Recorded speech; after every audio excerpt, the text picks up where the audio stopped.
Magneto has to be one of my favourite X-Men characters and one of my favourite villains from any franchise.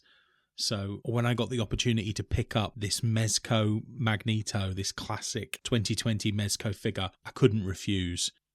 I cannot wait to get this figure out, get him into some poses, and see whether this figure from 4 years ago holds up. We've had so many versions of Magneto over the past few years. Never more so than now, with X-Men 97 making its comeback and Hasbro diving into that. So let's take a look at this version of Magneto and see if he can hold his own. Hi all, Chris here. So today we're taking a look at the Mezco 1/12 Collective Magneto. And there were two versions of this, as far as I can tell. So there is this version in the red suit, but there is also a PX version of Magneto who comes in kind of a white design as well. So this is the standard version of Magneto that I've picked up and what we're going to look at today.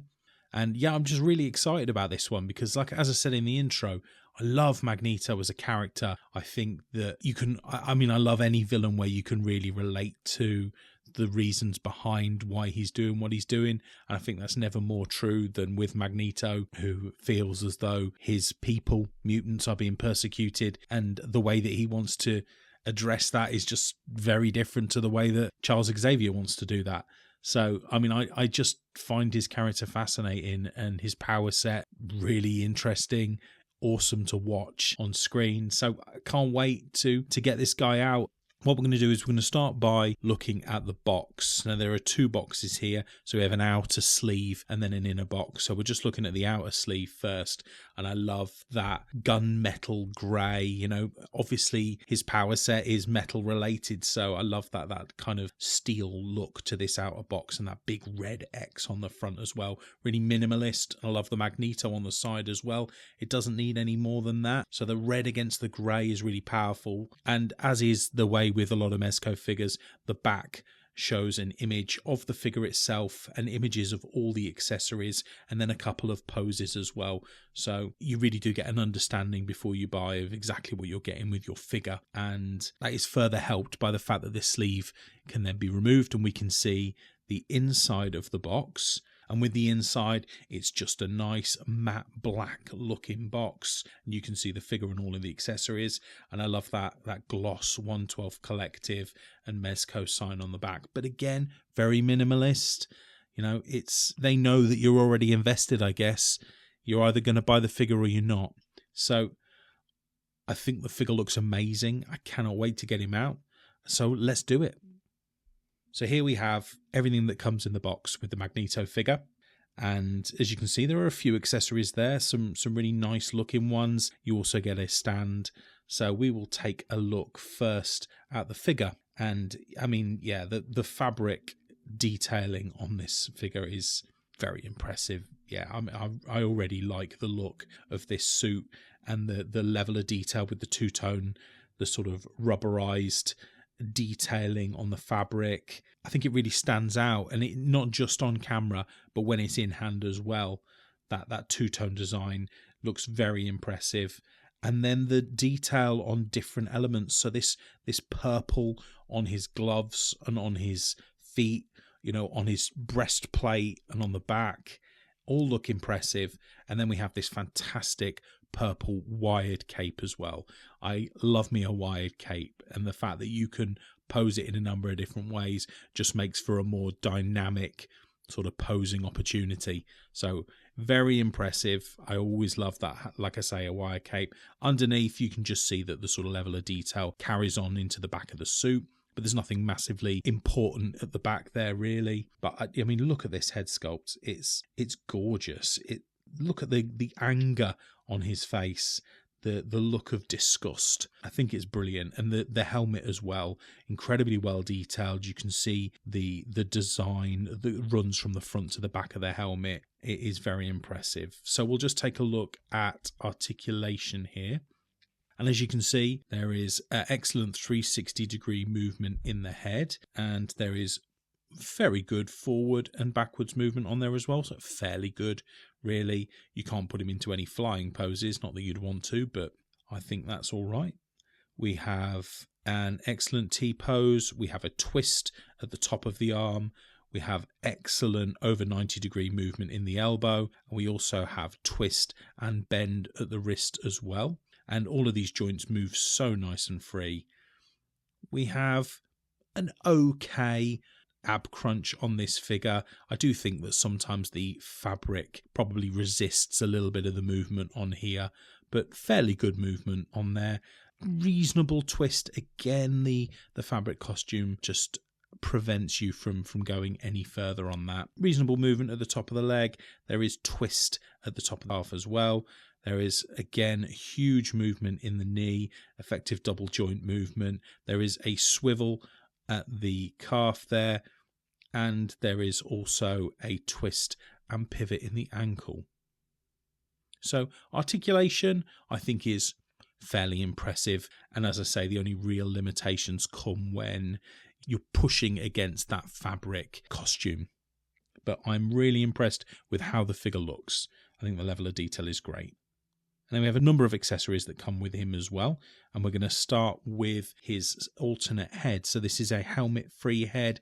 And I always love that look on Magneto. I think the level of detail on the hair here is so impressive. You can see the kind of almost white highlights on the top of the various molded strands of hair on here, which give that grey hair a real depth to it. And you can also see that the eyebrows have been painted grey as well. There's incredible detail even in the eyes. So I think that head sculpt looks really impressive, even though his face appears to be giving the same expression as the helmeted head. Now we have a number of hands here as well. So we have 2 left and 2 right. And the first set of hands is this real spread hand here.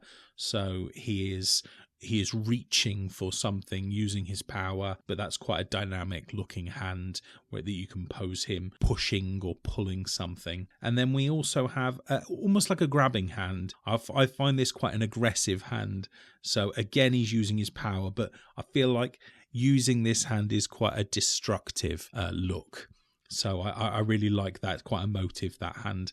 And just talking about the level of detail briefly on the hands, fantastic detail on these individual sculpts. I'm really impressed. We also have 2 magnetic hands as well. So they have the hands on the back. Now these are real magnets. So you can theoretically put pieces of metal onto those. So I really like that. But I love the level of detail, this kind of blue semi-transparent plastic that they've used with the white accents. I think that's really impactful.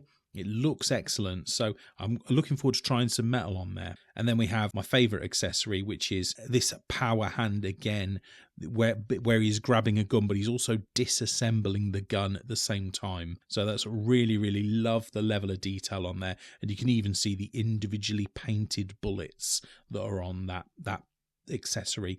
So again, the level of painted detail and sculpted detail on these accessories are fantastic, flawless really. So I love that. I can't wait to pose with that. And then we also have a stand here as well. So this stand can be used in a couple of ways. The figure can be placed onto the stand, or you can put this flying attachment on it so that we can have Eric floating a little bit as well, which we will be doing later. So I'm really, really impressed with what we've got so far. And what I'm going to do now is get him into a couple of poses, and we'll have a little bit of a conversation of what I think. So first of all, I just think he looks great and clearly looks a step above the standard Hasbro figures that you might get. But that being said, that over the last 18 months, Hasbro have stepped up their game with elements like the face sculpts and sculpted detail on the body. So I haven't got a problem in that respect, but I just love the fabric detail on this guy.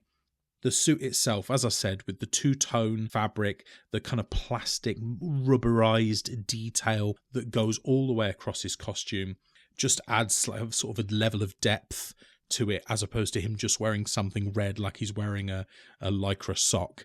And again, I'm impressed with the level of sculpted detail on the plastic accessories that go over that fabric. So his sort of chest plate that moves into the back plate, I think the level of detail on that is really impressive. And the same then goes for the wrists and the boots. I think all of them just sing, really. You know, I think for a figure that's 4 years old at this point, I'm just really impressed with how I think it holds up in comparison to newer Magneto figures. And we've got to talk about this cape. The purple cape looks spectacular, and the fact that it is a wired cape, I feel like at this level, if you don't get a wired cape, you've been let down. But the fact that you have one, it for those that pose, that take action figure photography shots, you need a wired cape in those situations, I think, and it just gives you more opportunities for more dynamic poses and action shots. It just, I mean, look at it on this one here. It just looks fantastic. And we can also talk a little bit about this second head, because I really do think, as I said before, the level of detail on this second head is fantastic. The molded facial expression is absolutely Magneto. That's exactly what we expect. I think sometimes you can choose, whether or not your favourite Magneto has the slightly longer hair, the mullet. But I do really like this look, this slick back hair, almost in kind of a side parting. But as I said before, the individual strands of hair moulded into plastic, I think, is really effective.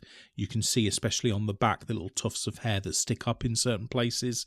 And as we'd spoken before about this Magneto power accessory, so the hand accessory where you're able to show that he's picked up a gun and he's disassembled it, I think it's a really effective power. And again, I say the level of painted detail and sculpted detail on it is impressive. So I'm really impressed with Magneto. I haven't really found any flaws with him. And for the price that I paid, I paid around £75 for this figure, and it is new. So I am so impressed with that.